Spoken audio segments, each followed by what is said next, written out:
పరిశుద్ధుడవగు ఓ దేవా, శ్రేష్ఠులు అతి శ్రేష్ఠుడా, నీవే అతి శ్రేష్టమైన రాజువని గుర్తెరిగి నీకు సమర్పించుటకు ఇదిగో సువర్ణమును తెచ్చాను, దయతో అంగీకరించండి. సువర్ణమిదే సుందర స్వీకరించు నరవర స్వర్ణఛాయ దేవుడా, స్తుతులు శ్రేష్ఠ. భుదిగంతములను సృజించిన ఓ పరమ తండ్రి, ఈ ప్రజల పాపరోగాన్ని స్వస్థపరచడానికి వచ్చినందుకు నీకు వేలాది వందనములు, స్తోత్రములు. నీవు స్వస్థపరచు దేవుడవని గుర్తెరిగి ఔషధమగు ఈ బోళము నీకు కానుకగా తెచ్చితిని, దయతో స్వీకరించుము.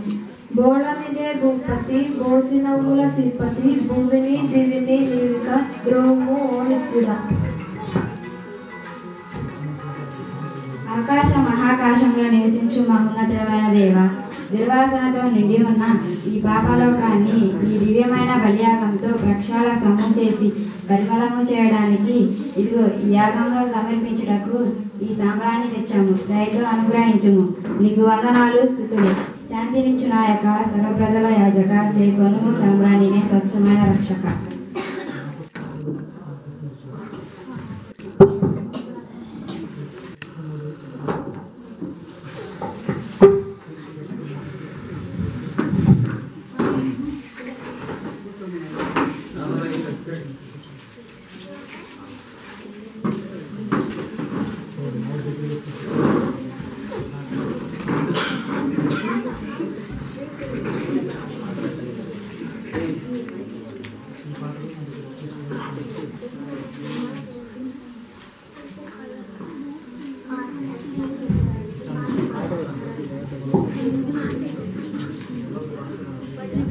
అరే, మన కొరకు పుట్టిన రక్షకుడు నిజంగా ఈయనేరా?